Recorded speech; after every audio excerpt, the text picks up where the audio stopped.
I'm Mel from Le Coin de Mel, and today I wanted to talk about enuresis for children over 11. So bedwetting seems to be a pretty sensitive subject. It's not something that people tend to talk about, even though it's pretty common, and it really shouldn't be taboo at all.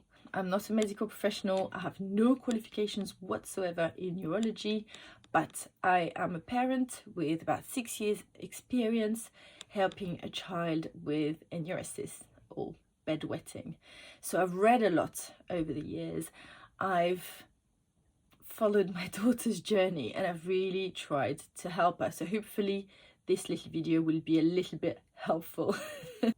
Bedwetting is basically defined as having any type of incontinence at night after the age of 5 or wetting the bed.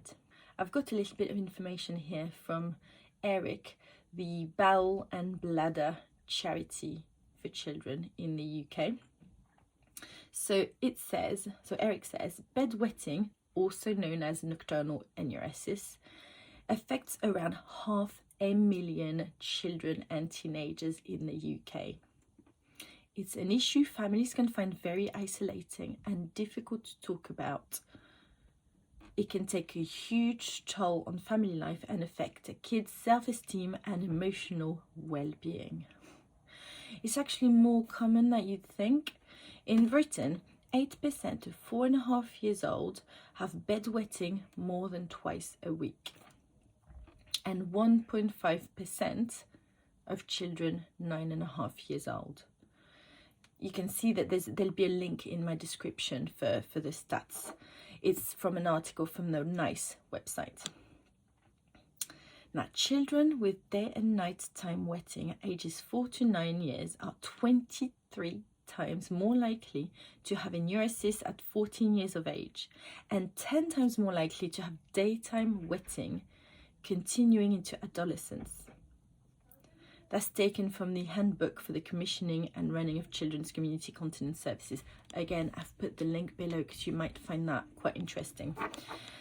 Now, don't worry, it is common. From the age of 6, you can get referred to a urologist. This is what I did for my daughter. We got her referred to a urologist. I was trying from the age of about 5 because she was never ever dry at night. So from the age of 5, I tried to get her referred, but she wasn't referred until she was 6.5, almost 7. One thing I find really insightful was the 3-day diary that they asked us to keep, and it's something that you could do at home even without seeing a urologist. So basically for 3 days you write down everything that they drink and everything that they pee down on a chart.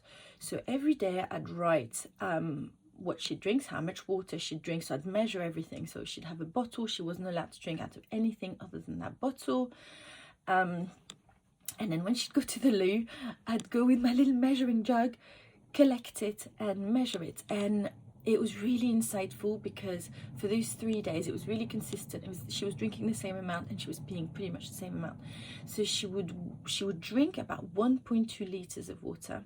She would only pee about 180 ml of urine for the whole day.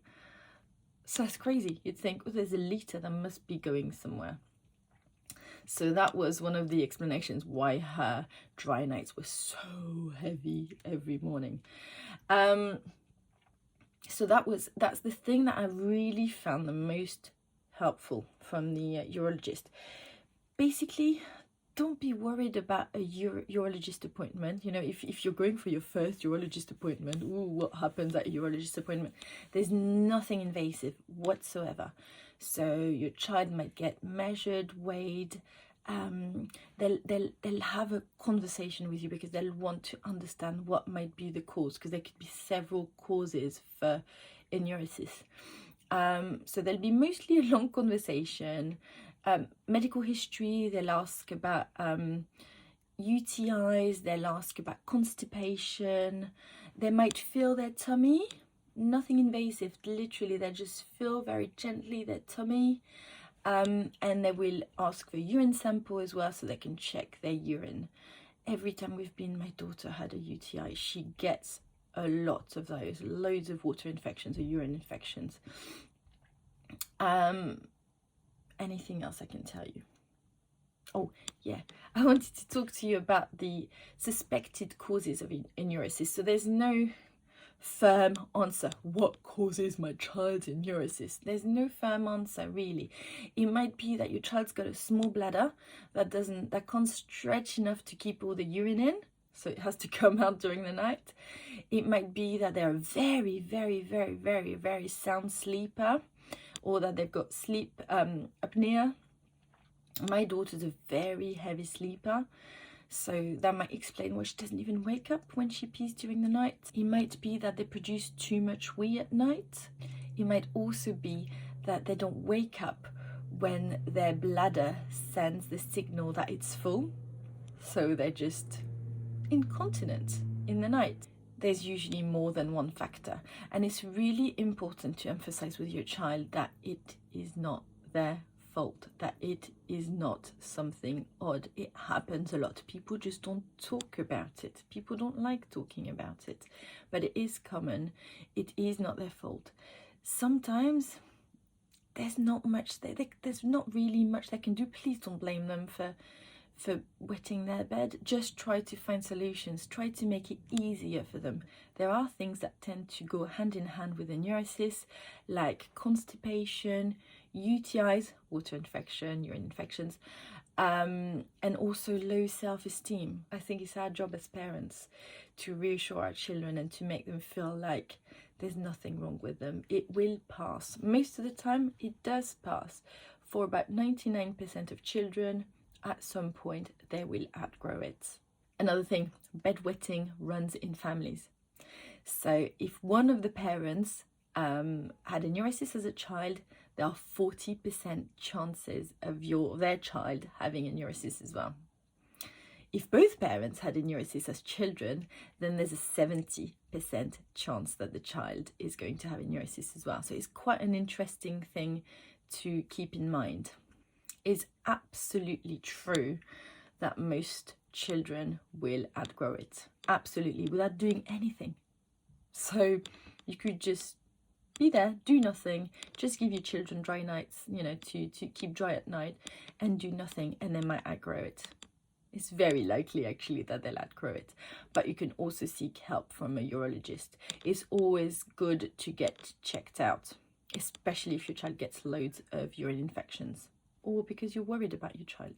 Now, things that really helped my daughter was talking about it. I think talking is probably the most important thing. So keeping an open mind, talking about it, listening to their worries, telling them that it's okay, reassuring them, and not shouting at them for wetting the bed. The second thing that really helped was always having DryNites available at night. I would never consider not buying DryNites for my daughter. Having other things like bed protectors, mattress protectors, an extra layer of a protector that you can throw away if they wet the bed so you don't get annoyed.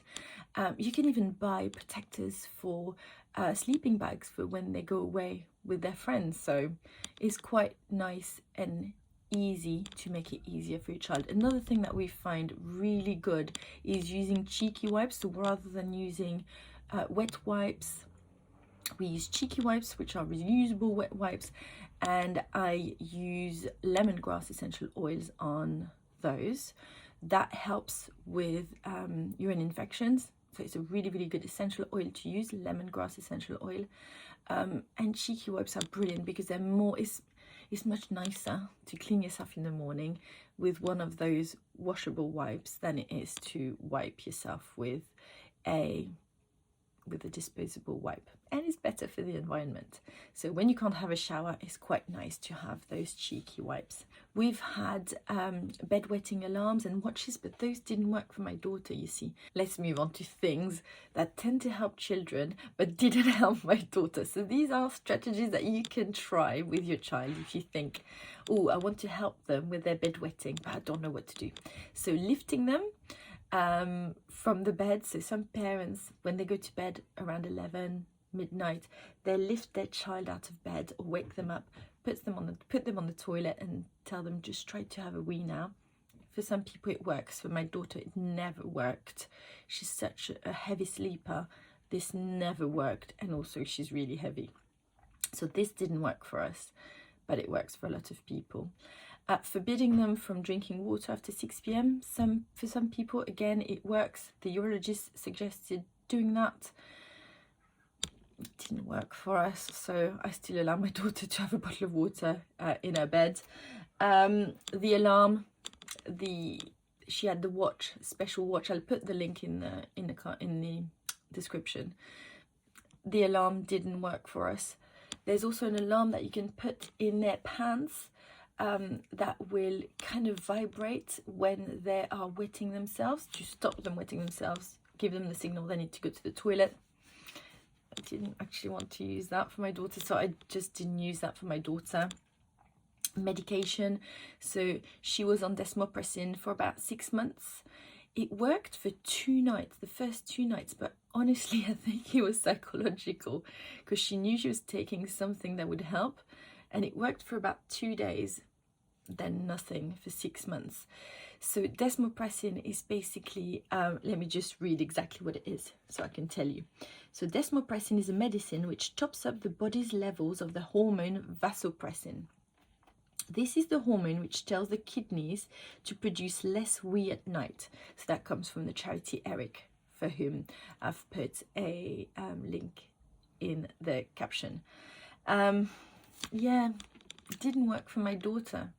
I think time, for my daughter personally, I think that time is what is working the best, because she told me last week, and she's 11 and 3 months now, she told me last week, Mum, I think I'm kind of dry at night, and I'm gonna start trying not to wear my DryNite. So tonight is our first night without a DryNite. Wish her luck. Thanks for watching. I will put links to previous videos from when she was 6 and 7, just in case you're interested. I think I have a blog post or 2 as well, so I'll put links to that as well. Thank you so much for watching. If you enjoyed this video, just, you know, give us a like, a little comment. If you've got any questions, please don't hesitate to ask, and you can give us a follow. Have a lovely evening. Bye.